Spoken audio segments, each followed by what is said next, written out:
Good morning, good afternoon, or good evening. Whatever time of day you're tuning in, we're glad that you're here. Welcome to the Martal Group Fireside Chat, your monthly dose of real talk at the intersection of sales and marketing. Each month, we sit down with a leading industry expert to explore fresh perspectives, hard-earned insights, and emerging trends, all through the lens of sales and marketing strategy.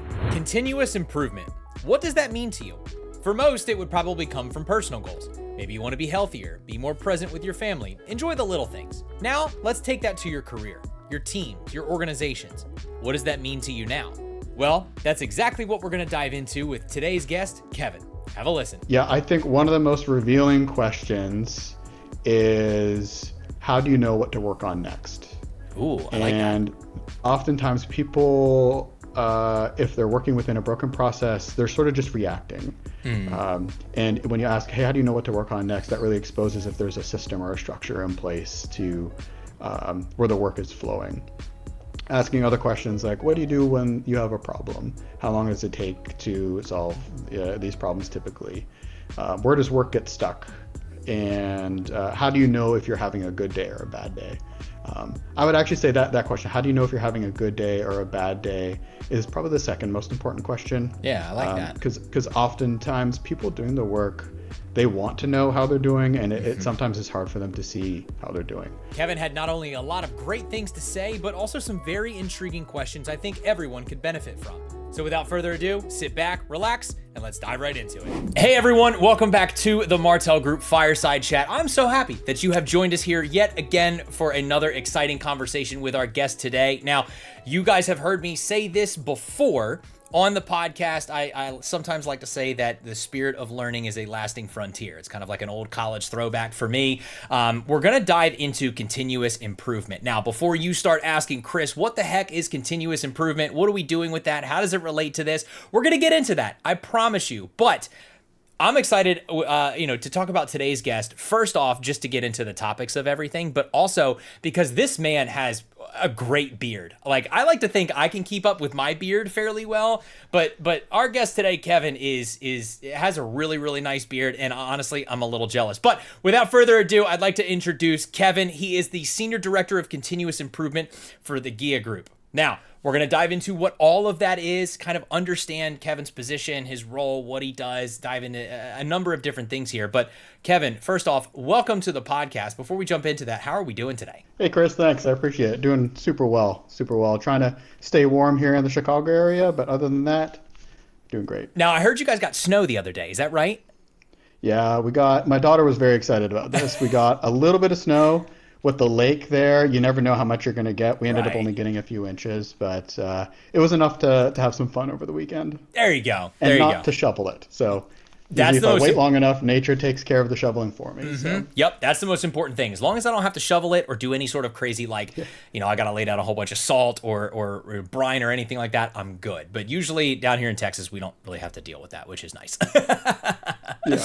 Well, Kevin, I'm excited to jump into some things, peel back the onion layer, so to speak, of, what you do and how it pertains to the people that you service, the people that you help, especially how it dives into, configurations of teams and how it can apply to anyone who's listening, whether they have a sales background, marketing background, operations background, anything, right? And I also see that you have a number of different roles previous to your current one that are along the same tracks. So first things first, can you give me a breakdown of, your role, what you do? Give us a breakdown of what it means to be the Senior Director of Continuous Improvement. Yeah, awesome. So the way I like to start, and usually this is how I approach businesses that I'm supporting, is it's first and foremost a way of clarifying your goals. You need to have some kind of long-term vision of what you're trying to achieve. So usually the first step in continuous improvement is to understand, what are you trying to do and how do you measure success? And then once you have that, then you can be pretty surgical about the places that you want to go drive improvement. So you can say, okay, we want to achieve these things, therefore we need to achieve this specific thing this year. That's a problem for us. How do we go tackle that? Yeah. And then there's a number of tools that you can go to use and execute depending on the nature of that problem to move the needle. And then there's a bit of a feedback loop there. Once you do those things, you check, okay, did that actually move the needle? Yes or no? If not, then you go back to the drawing board and try something else. So at a very maybe oversimplified high level, it's just about say defining a strategy, a set of goals, and then trying things to see if it works. It almost sounds like you're wearing like a number of different hats along the way too, right? Because it sounds like you're not only looking at, maybe processes, procedures, you're also probably looking at, how people interact with one another. You're kind of looking at maybe how a team composition is made up. There's probably a lot of things that fall under that umbrella. Is that the right understanding? Yeah, that's really well said. So once you have, say, your high level strategy defined, when people think of lean, they often think of it in terms of operations. So continuous improvement, lean, they're essentially synonymous. Really started with Toyota. They're still the player to beat in this space. Everyone still benchmarks themselves against Toyota, and a lot of these principles really came out of the Toyota production system. And they're things like flow, 5S, pull, so inventory pull, just in time. There's a number of different principles. But when you reduce those down, they really can apply anywhere. And when you're developing your strategy at a top level, you shouldn't just limit it to operations. So it really does cover service, it covers sales, it can cover HR, all the different enablement functions that are there. They all should have goals and say a hypothesis on how they want to achieve those goals. And all these principles that were honed in operations, they really can apply everywhere. I want to dig more into that, but the question that's kind of scratching my brain right now is, how do you even start by getting into this? Like was this like at a young age or in college you were like, I want to do continuous improvement? Was there an aha moment? Like, where do we get into this whole continuous improvement thing and thinking along these lines to now get to doing what you're doing right now? What's the history here? Yeah, I don't know if you could craft a path to getting there. At least for me, it was very accidental. Okay. My background, engineer, is what I went to school for, and I found that I really wasn't a great engineer. Especially what people would typically think of as engineering, say designing something. So after school, I got into a rotational program that allowed me to work in different spaces, in R&D, in sales and marketing, and eventually in operations. And I found that I really enjoyed, say, the problem-solving skills from engineering, but applying that into the world of manufacturing, especially because it was so people-focused. Yeah. I really enjoyed, say, building relationships with people and collaborating on these problems we were trying to solve. And that did slowly lead into the world of continuous improvement. So I was a process engineer, and then became engineering manager, and then moved into a continuous improvement role with another company. And over time, that just started to balloon. Once you start doing continuous improvement, you start to encompass operations and then customer support to sales, supply chain. It just sort of grows over time because ultimately a business is totally interconnected. So you do need to start to account for these things if you want to grow. Yeah. And then eventually, it leads to encompassing, say, the commercial side, the service side, and the operational side. Gotcha. So you're kind of acting as like this may be a way oversimplification, but you're almost acting like the glue that's helping hold things together.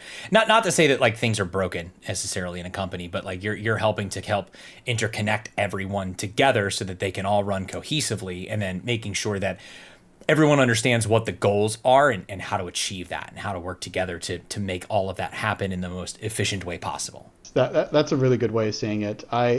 I would probably put less of the credit on myself in those situations. It's more about giving people sort of the tools and the space to think deeply about their problems and how they're interconnected, so that glue can form between them. Yeah. Because oftentimes when you're working, it's hard to take time out to focus on improving the business. You're focused on running the business and maybe fighting certain fires. And so I like to think that I'm providing a space where people can step out of that and really focus on, say, solving the problems and then seeing their work in the context of the entire organization, ideally all the way to the customer. Yeah. Now, speaking of the tools, you mentioned just kind of like giving them the tools to, do what they need to do or to help things out or to push things in a certain direction, have a certain outcome, whatever that is, right? What's the trigger for somebody to recognize that they're missing those tools or that they even need help in finding those tools? Like, how do we get into this process where, let's say I'm a business owner, I all of a sudden think, hey, I need somebody to help me out with this? I think also implicit in that question is this idea that there are too many problems that we can solve. And Okay. there's more problems that exist than we have the bandwidth to solve. So it's what is the trigger that says this problem is the one worth prioritizing over other things. And Okay. so yes, that also should include when is the trigger when this problem rises to getting more than just, say, one person involved. Sure. And to me, that ultimately does go back to strategy. If you have a strategy of where you want to go, and you have a belief that working on this set of things is going to get you there, that helps you prioritize. If you have a problem inside those set of things, you're not hitting, say, an output that you expect, um, or the ultimate, say, for example, like order intake. You're not getting order intake in a certain segment that you expect. You can use, say, a problem-solving approach to say, why is that happening? And then surgically, once you identify the root cause, say, okay, we're going to apply this specific tool because it fits this root cause for a problem that is meaningful for the entire business. So that maybe is an idealistic way. In a perfect world, that's how you would do it. The reality is, too, sometimes problems pop up that you just don't anticipate. Sure. And you need to solve them in order to make space for your strategic initiatives. And that's where I believe having a top-down, say, strategy that is clear and obvious to everyone, but also a bottoms-up way to flag issues that people are dealing with on a day-to-day basis is extremely important. And that's where concepts like daily management or visual management come in.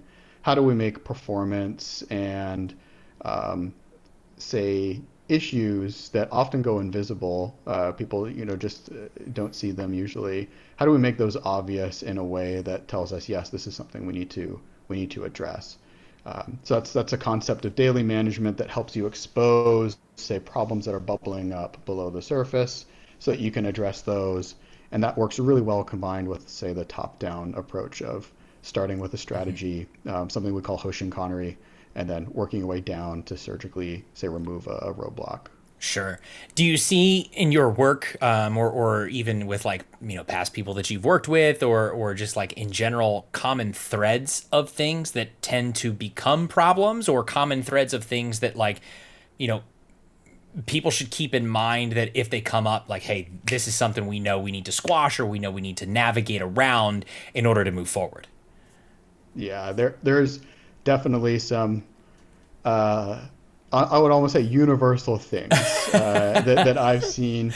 Uh, and there are things like jumping to the conclusion that the person is the problem. If you see there's some issue happening, you automatically assume, well, that person isn't doing what they should be doing, or you assume that, say, there was ineffective training. And sometimes maybe those things are true, but in continuous improvement, you're always saying that the process is failing, first and foremost, and that person is just trying their best to work within an ineffective process. So it's really important to go and just observe and ask questions. In Lean, it's there's this concept of Gemba, going to the actual place to observe the actual work taking place, and also just asking really thoughtful questions that help you learn about what's really going on. And too often we kind of go to these problems with a preconceived notion.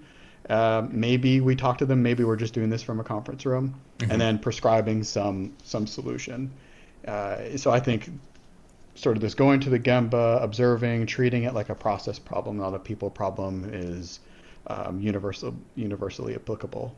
You know, you mentioned that you like to observe and ask questions and all that jazz. Do you have any favorite questions that you'll usually ask? Like, is there kind of like a universal question that's like, hey, this is the one thing I want to know about everything I'm observing right now? Yeah, I think one of the most revealing questions is how do you know what to work on next?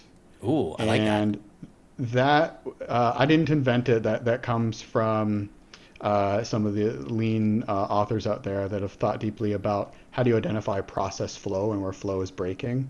I believe that comes from Design for Operational Excellence. But oftentimes people, if they're working within a broken process, they're sort of just reacting. And when you ask, hey, how do you know what to work on next? That really exposes if there's a system or a structure in place to where the work is flowing. Asking other questions like, what do you do when you have a problem? How long does it take to solve these problems typically? Where does work get stuck? And how do you know if you're having a good day or a bad day? I would actually say that question, how do you know if you're having a good day or a bad day, is probably the second most important question. Yeah, I like that. Because oftentimes people doing the work, they want to know how they're doing, and it sometimes is hard for them to see how they're doing. So yeah, that can be quite a revealing question. Yeah, yeah, I like that. I just had a question that I was going to ask, and I can easily cut this out, and now it's just escaped me to this point. Oh, Kevin, when you go in, because you talked about a couple different processes that you have, whether it's top down or looking at things on certain levels, is that agnostic of the teams that are inside of an organization, or do you find yourself gravitating towards a certain team or a certain department or something like that to say, hey, I want to start here and then work my way outwards or up or down or however that works? That all depends. I guess if we start with the strategy, and I keep saying strategy, the tool that we often use is called Hoshin Conry. But there's other great frameworks out there like OKRs. And if you're working your way backwards from there, I try not to prescribe any tools, and the questions I ask are agnostic to the process or the department. Now they may be informed. Knowing how that department works can be informative on where you go for your next question, but it's almost always, what are you trying to do? How do you measure success? How do you know if you're winning or losing? How do you know what to work on next? You may break out something like a process map. Okay, let's map out this process. Get out some sticky notes and a whiteboard and say, okay, what happens after that? What are you trying to accomplish with this? When we're developing the strategy, often I will challenge people to distinguish outcomes versus tasks. And so outcomes is, say, the performance outcome or the business outcome, like order intake or, say, number of leads. Those are the results of, say, doing a certain set of tasks that you think will produce those things.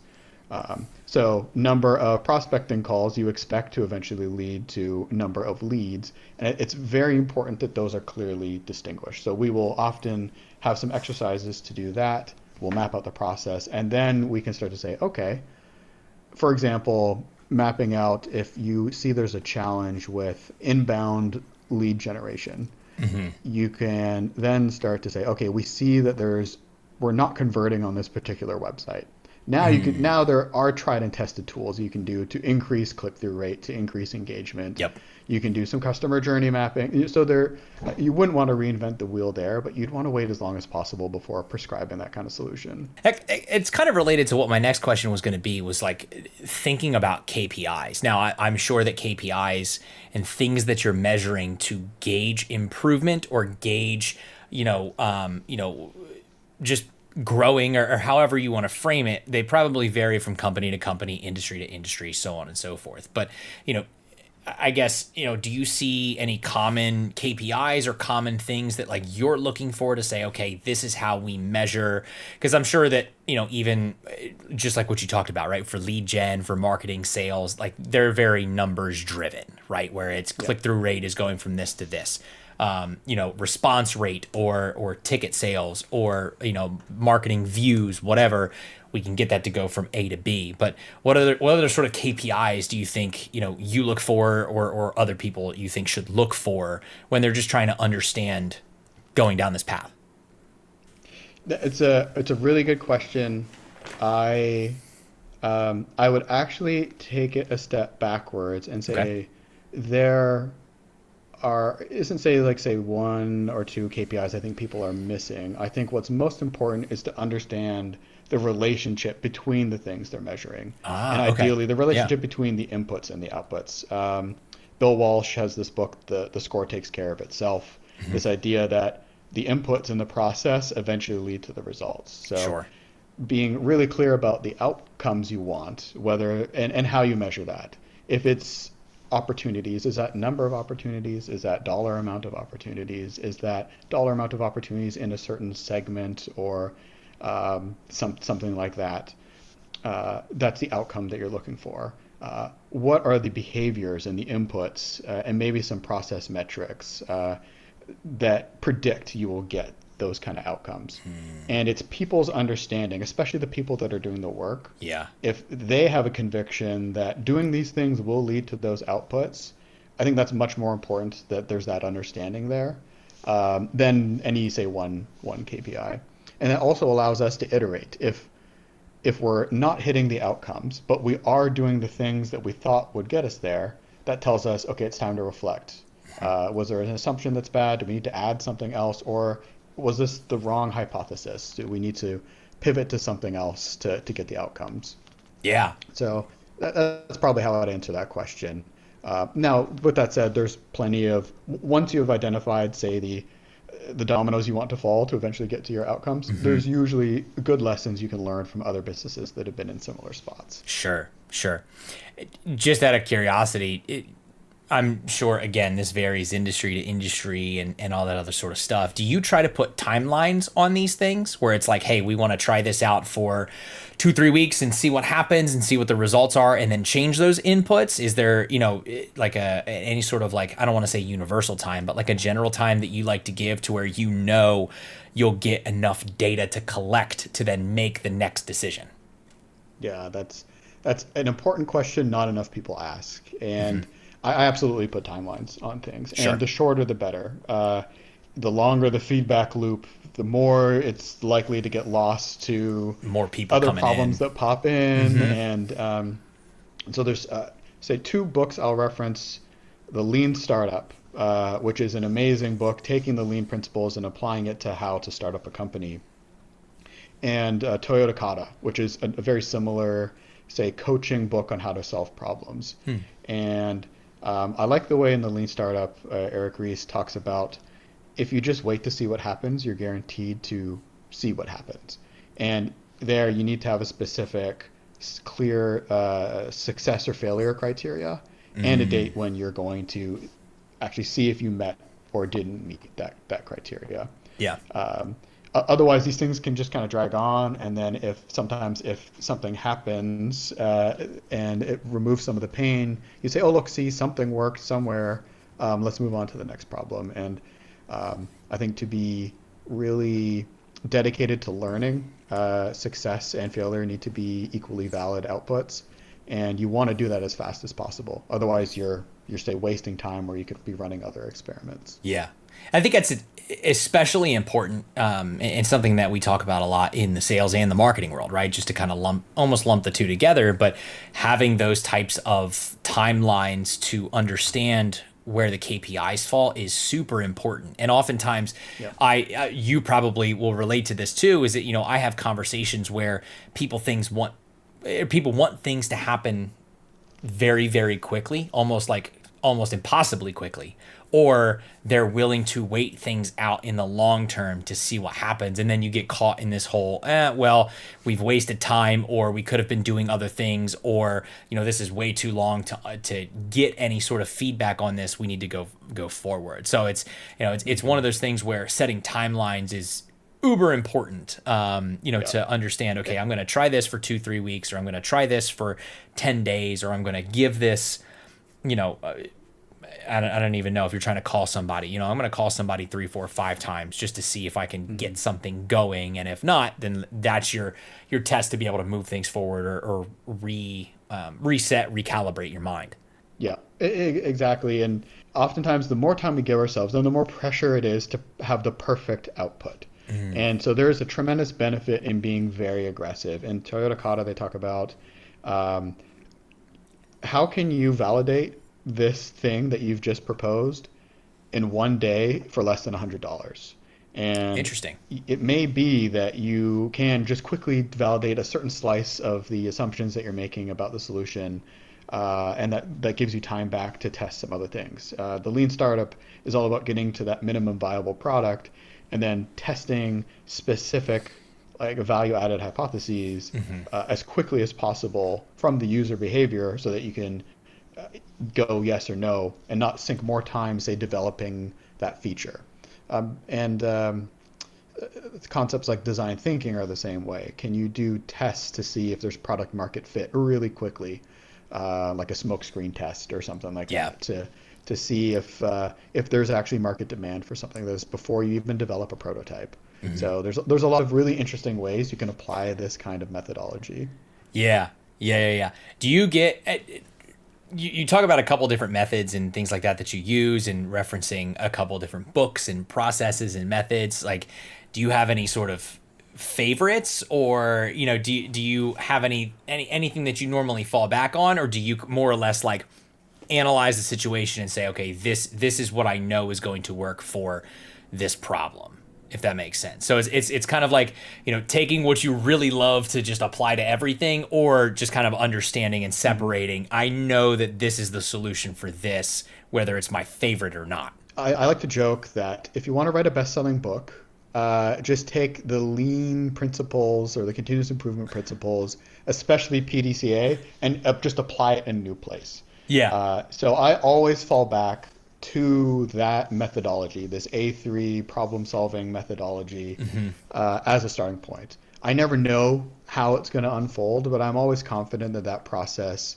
will work. It'll at least move the process forward. Sure. Because at the end of the day, it really is the scientific method. You propose, you clearly define your problem, you propose some kind of hypothesis after doing some kind of root cause analysis, and then you test to see if it works. And if it didn't, you go back to the drawing board and you update your thinking, or you get new data. So I'm always confident that that approach will work. And there's so many books that talk about how to apply that in different spaces.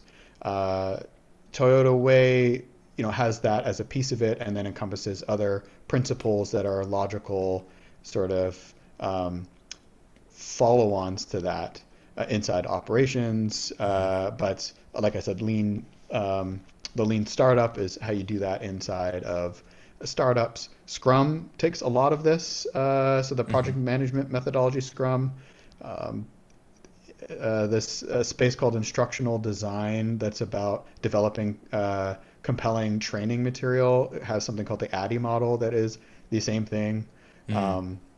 Designing training that's effective and how you measure that effectiveness. So that is the thing I would go back to. And then there's a lot of books that just describe it, how you could do that inside different domains that are very interesting and fun to read and really stretch the brain. Totally random, but do you ever catch yourself doing this in like your personal life too? Because I feel like if I were in your shoes, I would be sitting here analyzing how I'm bringing in groceries from the car, or how I'm getting through like the ever-growing honey to-do list. Sorry, babe. How I'm getting through that list and you know, efficiently doing things around the house. That would just be me to a nutshell. I don't know that I'd be able to switch my brain off of that. Yeah, no, you really can't. As annoying as it may be, once you start to think in this way, you really can see it applying it to so many places. And when I do training on, say, root cause countermeasures, A3, I'll often use examples of fitness or weight loss, and say a tangible example of root cause is, okay, I find it very difficult to get up and go to the gym. Why Same. do I do that? Well, maybe I like my bed. You know, why is it more comfortable to stay in bed? Well, the room is warm, the room is cold, my bed is warm. So a countermeasure at one point that we put in was we had a heater turn on at like 5 in the morning to warm up the room so that removed that excuse. And that did eventually Oh, lead to going to the gym more frequently in the morning, hold on. I'm going to at write least that remove down that real quick. excuse. I need to write that down because I could Yeah. use some of that. Yeah. But I mean, my wife and I, every year we go through some kind of strategic planning process for our lives. We say, um, where do we want to be in the next 30 years? What Sure. do we want to be working towards? And that is extremely valuable because it allows us both to see and talk through our visions of the future. One, it helps us think through it for ourselves, but also helps us see it from each other's perspective. Hmm. And it has been very valuable in making long-term decisions for our family. It's why we moved to Chicago from Oklahoma. We After doing some long-term strategic thinking together, we realized that Chicago was where we had to be from a career standpoint and Yeah. say the life that we wanted for our family.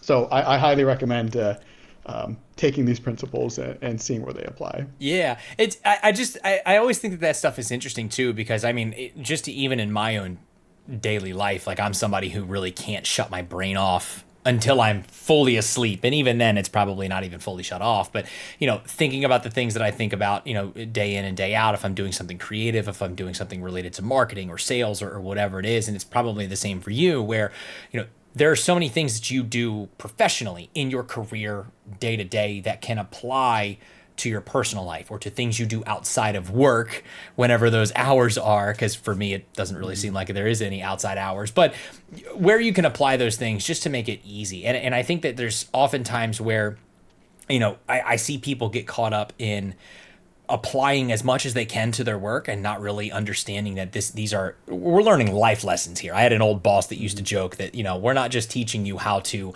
sell something or how to package something. We're teaching you life skills that you can use and apply to multiple different things. And so I kind of see the same thing here where it's like, you're recommending books, you're recommending methods, you're recommending all these different things. And I would hope that the folks that you've worked with in the past or the people that you've maybe advised can kind of take a look at it and say, oh, Kevin suggested this for us, to help lean us out or to be more efficient. But I can also take that and apply that to how I, meal prep on Sundays or to how I Yeah. turn on a heater in the morning to get up for the gym Hmm. or how I work on, getting through, just random chores around the house. So that I always find that stuff interesting that there's so many different layers to how you can apply certain lessons to both, personally and professionally as you go through, your day, your life, whatever. Yes, and I'll add, oftentimes when I'm doing this with teams, it gives them a sense of agency back. I like that. Because oftentimes when you work with teams, and this is why for me going to the Gemba and not treating it like a people problem, but as a process problem, is because when you go to help understand and solve a problem, there's usually someone who's been having to live with that problem for years. And sometimes people feel like there's no solving it. It's like, okay, it's inevitable. We can't do anything about this.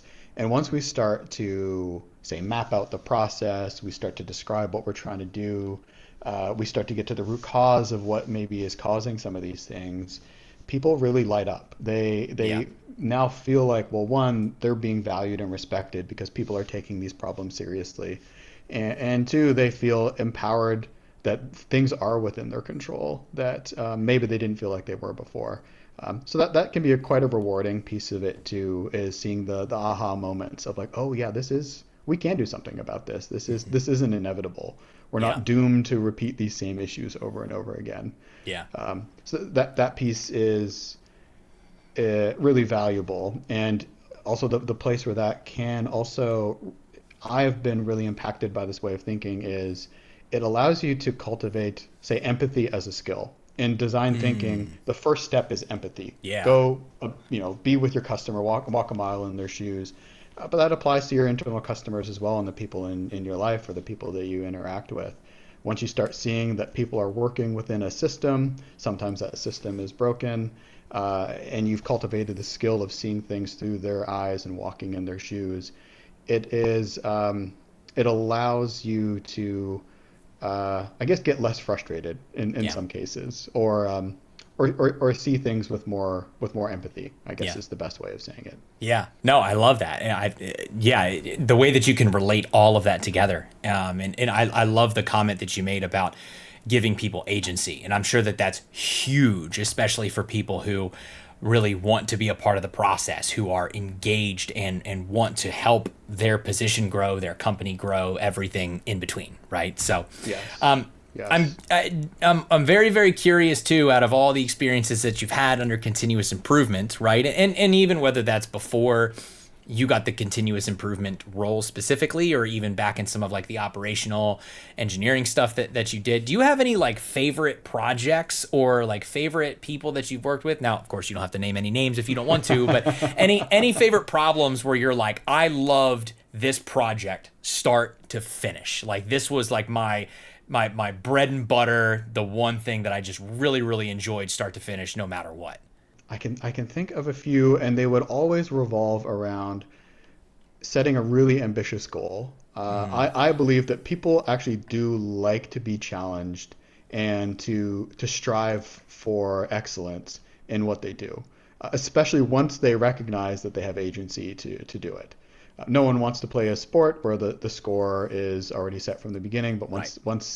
once you see that, oh no, we can win at this, then it's fun, especially when you're working with other people who are also really excited about doing that. So any of those projects, oftentimes it's around dramatically, say, reducing lead time or increasing output of something or achieving some breakthrough goal in a new space. Those are the most fun. And then I would say, in addition to that, something I try to reserve capacity for is, so if you have your strategic, you have your sort of top down, and then you have so the problems that bubble up. So sort of the grassroots problem solving. Yeah. The third thing I try to reserve bandwidth for is just investing in people. And so I'm part of what's really cool about GEA is they have a coaching program where people can sign up and get a coach. And so I'm part of that program. I'm a coach, and that is different than mentorship. So I'm not giving Okay. people advice or anything like that. I'm just there listening, helping them unpack what kind of challenges that they're facing, and using some of the similar tools. Okay, what Yeah. is your goal? What are you trying to achieve here? And just helping them externalize things that they are struggling with. And so that piece of it too, I really enjoy that. It's a really rewarding piece of it. Yeah, yeah, I like that. I like that. Well, Kevin, I know we're coming up on time here, and I want to be respectful of that. And you know, I could sit here and geek out and dig into this because I like to find myself as a very operational person too, right? Like I want to literally. I mean, I was the person. I probably should have been an engineering major, but I was the person who was always like taking things apart and putting it back together and just kind of understanding. Okay, how does this stuff work? What's the process? What do we do here? And there's so much of that I'm involved with day to day. It's just like fun for me, which is a weird thing to say, but it is what it is. So I could sit here and geek out all day, but in the interest of time, you know, maybe we can plan a round two and you know, come back together and reconnect and all that jazz. But before we go, Kevin, I want to give you the floor because there's a lot that we've unpacked here. You know, just kind of understanding what you do, how you got to where you are, the things you look for, the processes, the procedures, so on and so forth. If you were striking up a conversation with somebody, or somebody was coming to you for advice, you know, on how to understand themselves a little bit better or their company a little bit better, any sort of like words of wisdom or kind of like universal statements that you could give them or to anyone that you would want them to know? I would always go back to asking good questions, both if if you're asking me how would I approach that theoretical conversation, or what precisely would I tell them. I would approach that conversation with trying to deeply understand what they are looking for and what their, say, motivating factors are, and how they're evaluating success. And they may not know. And that just asking those questions and opening up a space to talk and process about those things is incredibly valuable. Relating it back to the strategic planning piece, half of the value is when people are in a room deeply debating why something should be prioritized, how to measure success. That's half of the value. The plan at the end of the day is valuable, but only with the context of those rigorous discussions. Yeah. So just like asking questions that allow someone to process that, and to approach it in a way that where I truly want to understand them, not just like a surface level, oh, tell me about this or tell me about that. Right. Because I am truly curious about who they are and what they care about. So that's how maybe I would approach that kind of conversation with someone. And the advice I would give them is also just to be curious about themselves and to not say prescribe a solution too quickly. Don't jump to conclusions too quickly. Be really open and the Socratic method essentially of whatever they're trying to do. And especially just bring that empathy piece, because usually they're not doing these things in a vacuum. They're considering it in the context of all the people around them that they work with, the processes they work with.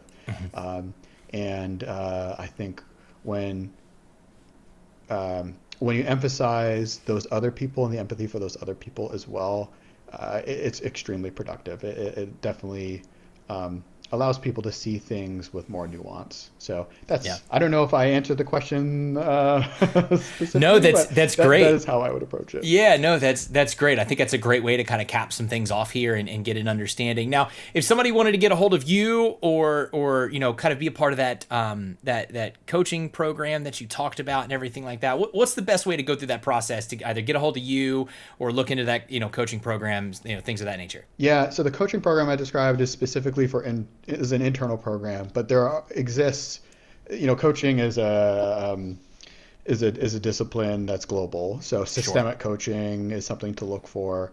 Again, that's different than mentorship, where you're looking for subject matter expertise. Coaching is really about someone who helps you work through your own thinking. Sure. So I think people could probably Google to see if there's something in their area. Yeah. To get a hold of me, LinkedIn's probably the best way. Kevin Ikeda on LinkedIn.